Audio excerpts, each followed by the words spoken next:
this is so weird. Like I have to use Instagram and like other platforms to like try to hit That's entrepreneurs up. interesting. I And never then thought of it was just like, all right, well, why isn't there a place? And then the first thing that I did was I just started a Facebook group for millennial entrepreneurs. And then once I saw that just like growing like crazy, and then I started doing events, I was like, wow, like there's so many people looking for this exact same thing that I struggled with.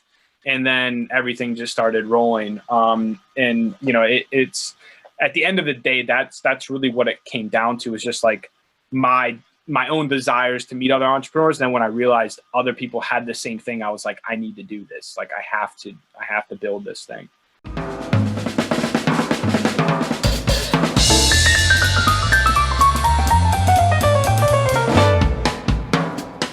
This is another episode of the Automate and Grow podcast. My guest today is Michael Marra, and he is the CEO and I think co-founder or founder of Entre, which I probably am saying Entre all the time, but now I know it's Entre. Yeah, no, you're good. Spot on. That's perfect. So Michael, first of all, thank you for joining me. Yeah, I'm super excited to be here. And we had a great intro before we hit record here. So I'm excited for the conversation. Sometimes the best podcast episodes actually happen before the podcast, I noticed. And then you're like, wait, let's get this on audio. So for people that don't know, what is Entre? Yeah, so we're the simplest way is we're a social network for entrepreneurs and really anyone who wants to be self-employed. So we like to describe ourselves as kind of the modern, younger version of LinkedIn, and really forward thinking in that we believe the future of work is going to look a lot differently than it does right now. And, you know, we want to empower people to be self-employed and independent and be able to start their own companies, whether that's a startup or be a solopreneur, or have a small business or an online business, or just be a freelancer and, you know, kind of control the hours and times that they work. And, you know, kind of in this digital world now, especially, you know, since COVID, you know, we're seeing a lot of people trying to figure out how can they make money online right now. And that's one of the key things that, you know, we're solving and helping people. But, you know, it's really giving all these people who identify themselves as entrepreneurs the support system, a community to express themselves, create content, ask questions, find the people and what they're looking for much, much easier in a place that's really designed and built for them to be successful. So at the base level, this is an app-based platform. And the idea is if I sign up, I'm interacting with other people that either have a startup or some sort of a business or are thinking about that. Exactly. Yeah. So it's a free mobile and web app. It takes about 20 to 30 seconds to sign up. And, you know, you can jump right in and get started, you know, meeting new people, meeting like-minded people. Right now, you know, you're able to, you know, create posts, search, you know, attend events, post jobs and all of that for free as well. So there's a number of different things that, you know, we're trying to streamline for the entrepreneurs and people interested in entrepreneurship. It's not, it's more of like a mindset and a lifestyle. And really anyone who kind of doesn't want the corporate professional 9-to-5 lifestyle, this is what, you know, we're kind of giving people a space, you know, to jump in and be around like-minded people. So there's a number of different things, like I was just saying before too, that we're focused on adding in, and features that are coming soon that are going to be really exciting to help even streamline this even further and, you know, create more of on-demand networking opportunities for people as well. So right now, where are you guys at in the venture? First of all, it's probably a good question to ask. Sure. So we officially set up Entre at the beginning of 2019. Although, like I was telling you, I was building kind of an entrepreneur community before this, and doing events and all of this. And, you know, we rebranded and, you know, started really focusing on building and scaling a technology company.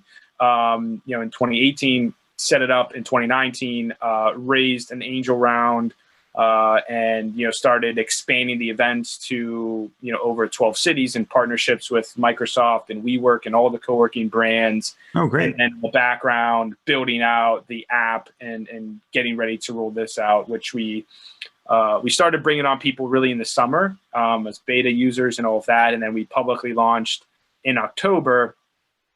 We just cracked now midway through November, 10,000 users. That's great. And we decided to actually open up our next round of funding to the public on WeFunder. So we're doing an equity crowdfunding round, and it made a lot of sense for us to get our network and our users and people who are excited about what we're doing involved, not only as users but also become part of it and be investors in what we're doing, so that they can have ownership in it and really like be part of it and get the benefits of growing this with us. So it's been working out fantastic, and we're excited for the coming months because we're really just getting started.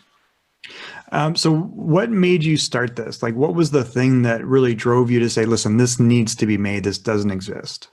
Yeah, great question. So I mean, it came down to a lot of my personal struggles and desires to meet other entrepreneurs. When I left my civil engineering job and got into all this stuff, I had no idea what I was doing, and I didn't know anyone either. So no one in my family was an entrepreneur. None of my friends were. When I talked to them about this stuff, they were like, dude, you're crazy. Like, what are you doing? Like, leaving your great, job and career, and, why do this? And, when you talk to people who aren't entrepreneurs about ideas and innovations and all this stuff, like, they don't really care at all. Yeah. Right. So I was just searching for, where are the entrepreneurs hanging out? And when I was online and looking at all this stuff, I'm like, they're really how is there not everywhere? It's like a cat corral. Yeah.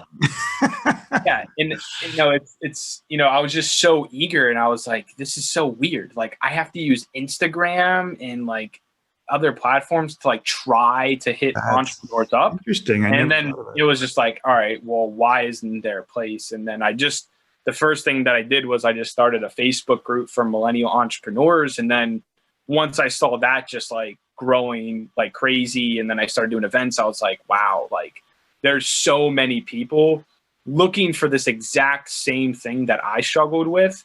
And then everything just started rolling. It's at the end of the day, that's really what it came down to, is just my own desires to meet other entrepreneurs. And then when I realized other people had the same thing, I was like, I need to do this. I have to build this thing. So what are you planning, and what is the future of Entre? Yeah, I mean, there's so much that we want to do within our roadmap. And at the end of the day, our whole our first focus is, number one, building the largest network of entrepreneurs in the world. There's nothing more important than that, and there's nothing that we're focused on other than that, and connecting and giving all these entrepreneurs around the world a place that they can go and come to that's built and designed for them, to help them connect and just be in that like-minded ecosystem of other people who can support them. And as we unfold and scale and grow our platform and the tools and software that we're building out, the general underlying premise is building the platform and the only platform entrepreneurs will ever need. So wow, that's a great ambition. That's amazing. And there's a lot that entails with that. And there's, a lot of, different ways that, we can accomplish that, whether it's through partnerships or integrations with other companies and other software and services. But there's really a huge opportunity here for us to streamline a lot of this. And it's not necessarily just about, entrepreneurship in the sense of tech startups and all of that. It's really understanding how can we build this platform that, connects and manages the future of work, which we believe is going to be much more flexible and entrepreneurial. So this is helping freelancers get more jobs and work, helping, people be more consultants or coaches and advisors and just make money doing phone calls and video calls with people, or sharing their expertise and helping people learn and develop a skill set that they can use to make money, rather than spending all this time learning things from, from people who have never even done it. I think there's a lot of things changing with education. Well, we hope. Yeah. And that's one of the key things that we want to get into as well, is really, solve this issue of, higher education with people interested in business and entrepreneurship. Right. Specifically. I love that. That's amazing. That's kind of my mode. I think we talked before, not to cut you off. Sorry. You're good. But I love that's part of your mission. That's really important. And we were talking before about, what I'm trying to do with Founders Pack. And at the core, I think that's what Founders Pack is let's create an organization that'll impact 1 million entrepreneurs over 10 years in some way. Right. So it's like, we want to help them in their startup journey, whether they're just from idea to building product and getting it out there, and then, raising capital, of course. But I think that entrepreneurial education, it doesn't exist. I mean, when we say higher education, that's a black hole in a lot of this, unless you're going to Stanford. 100%. Well, the craziest thing with all of this is that there's, like, who knows how many, but like the amount of students that are going to college to learn business and entrepreneurship, and how much money they are spending and how much time they are spending, 4 to 5 years for most people, to learn business and entrepreneurship from professors who have never started a business, make absolutely no sense at all. It's true. And when I could literally jump online in a Zoom call or something with an entrepreneurship student and teach them in a few hours more than they'll ever learn from college, I agree, is the biggest, it's such an immense issue that very few people are talking about. And, there's going to be a lot of things happening with education going forward. And, we want to be a part of that for sure. So, well, I'm very happy to participate in any way I can. I have some very specific opinions and ideas on this. One of them is that, if you think of, I believe right now in particular, there's something interesting going on where the debt on university has escalated to a ridiculous point in just the United States. Other countries are different, but the United States has got a specific problem. For sure. And I think that what you're seeing is, and I don't know if you realize this, universities in the United States are 60-40 women. So where are all the guys? I think what they're doing is they're opting out. Yeah. And what are they opting out to? And I believe it's a couple things. One, this sounds strange, but I think they're playing video games. And I think people laugh at this, but if you look at Twitch and you look at esports just in the United States, you probably know this stat, but the NFL has 130 million fans. Baseball is about 90 million allegedly and dropping. And basketball is like 50, 60, depending on which number you believe. And then hockey's like 35. And then there's everything else. Yeah. Esports is 105 million and growing. Yeah. So, people say, oh, get out of your basement and stop playing video games. But Amazon owns Twitch. Right. And people can be a very average gamer, and they're not just watching video games, they're participating, and they can make money in different ways. Sure. So I think there's a larger percentage, and people realize, of those people that are just saying, why am I doing this? And right. There's the drop shipping thing, and there's all these little entrepreneurial pockets that are out there. So I think that's what's happening in a lot of cases. They're going to start something, whether it's a social media marketing business, it's a drop shipping business, and maybe they're playing games. And I believe that's happening. And I think 100%. I hope there's no identification of it. I hope it's not even. Yeah, no, you're spot on. I mean, it's not even just the gamers, right? It's the rise of the solopreneurs, right? The influencers, the creatives in the online businesses, which is what we want. there's a lot of, where I look at university, right, and college, right, it's an experience, right, especially for young adults, right? It's a social experience where you're able to be out on your own the first time in your life, be your own person and whatever else. And a lot of it's really just to have fun and, make friends. That's ridiculous, right?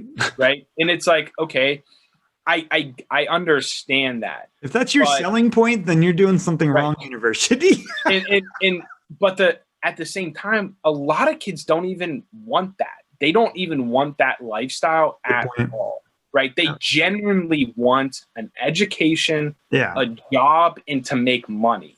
Right. Well, for all of those kids, college is a terrible option. Yeah, right? I agree. Because they can go to a boot camp, they can, build a following on social media, they can start an e-commerce business, and literally couple weeks have a way to start generating money online and don't have to get into debt, right?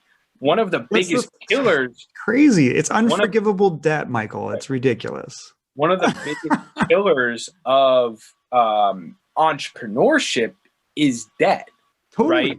If you have this huge mountain of debt sitting there, and you have to pay $500, $1,000 a month for just student debt, then put, mortgage debt or whatever else on top of that too. But like, if you have this huge amount of debt sitting there that you have to pay, how can you take any risks? You can't. You take less and less. It's crazy. You can't.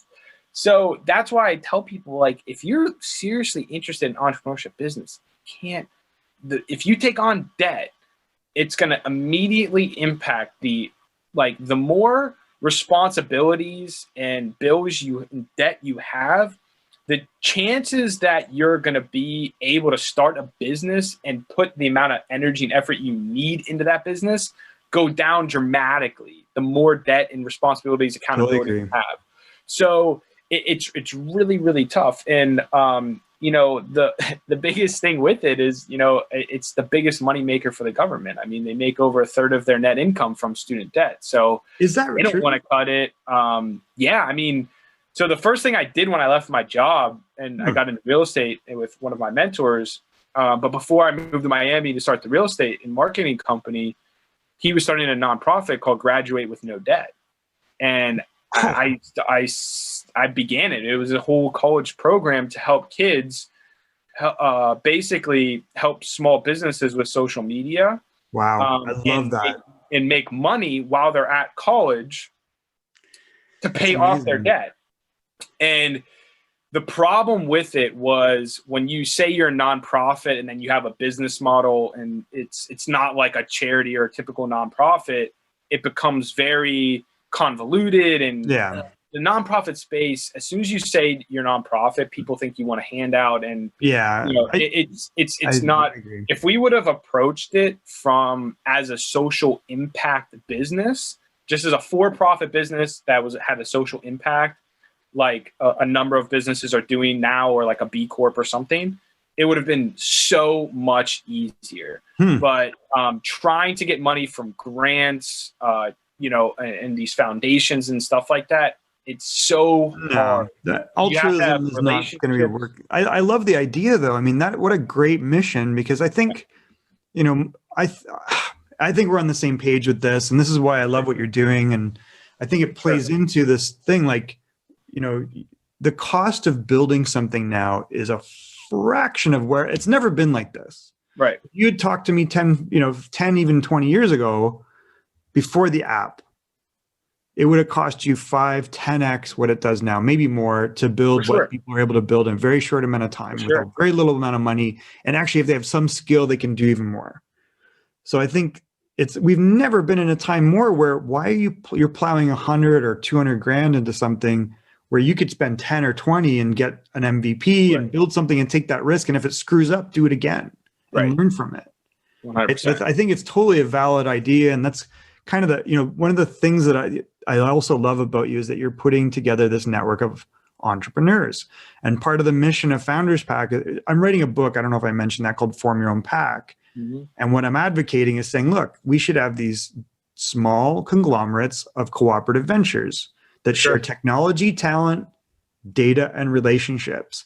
And to facilitate that, we need things like Entre. 100%. You need that, and there's probably a couple other tools that would be helpful. But I totally believe in what you're doing. I mean, I'm excited by it. So not to gush too much, but anything I can do to help you guys, I'm really interested.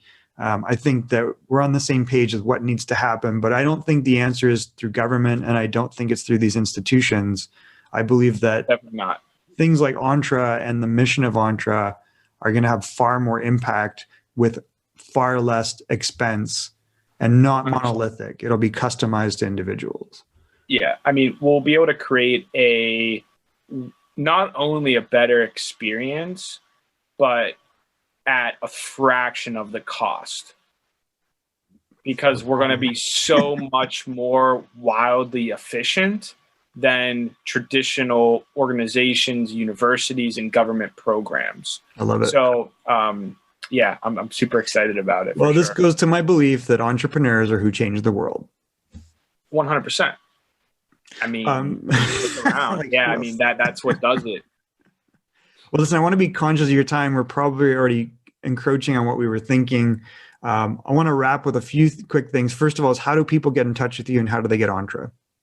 Sure. Yeah. So easiest way is to just go to joinentre.com, ENTRE, just like the beginning of entrepreneur, and sign up. I mean, I'm always on the app, so feel free to shoot me a DM on there. Feel free to reach out to me on my personal social as well. It's just Michael W. Marra, Marra. I'm on everything with that username. And, definitely if you're interested in meeting other entrepreneurs, investors, freelancers, dive on there and, jump into our network. That's the easiest thing. I love it. All right. A couple quick questions that are fun. First of all, if you could recommend only one book in the world to people, what would it be? Good question. I'm a big believer in, if you don't have the right mindset, first, there's no reason to even start a business or get into any of this stuff, because it's just going to be a bad experience for you. So, I love a lot of like Napoleon Hill stuff. Okay. The most popular one that most people know is Think and Grow Rich, but the best one, in my opinion, is Law of Success. The Law of Success, which is even a deeper dive into some of the topics in Think and Grow Rich, but it's a little lesser known one. Oh, that's great. All right. That's a wonderful suggestion. Jim Rohn says that you are the sum of the 5 people you spend the most time with. Who do you, Michael, spend the most time with? Good. That's another great question. I mean, most of it's my team, and then right now with COVID, my family. So those are the 2 most important things for me right now. A lot of people's answers actually these days.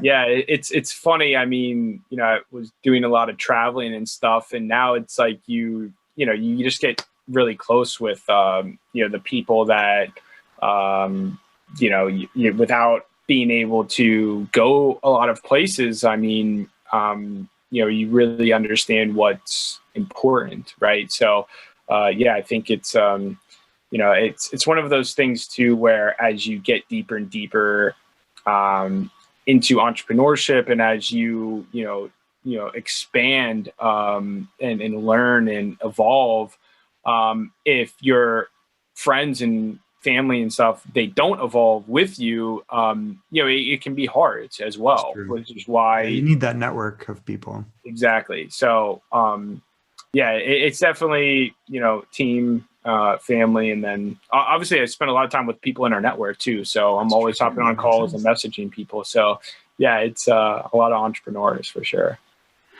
How are you, Michael, changing the world?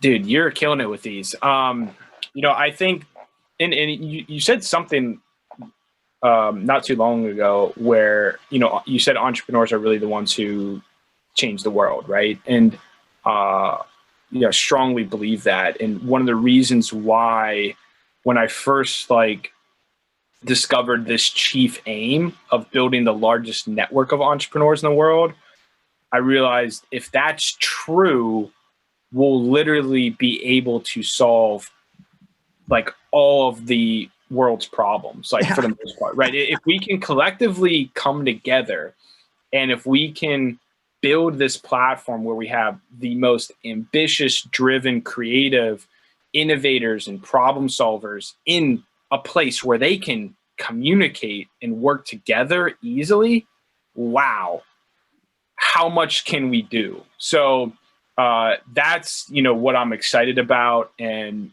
that's what I'm focused on because there's a lot of problems in the world. And a lot of people that shouldn't be solving, vying for your time and money to solve them. Exactly. And I think if we let and wait for governments and politicians and all these people to try to solve these problems, no, that's not going to happen. We'll all be dead. Well, I think we're at an important time. We need the entrepreneurs to solve the problems because we get shit done.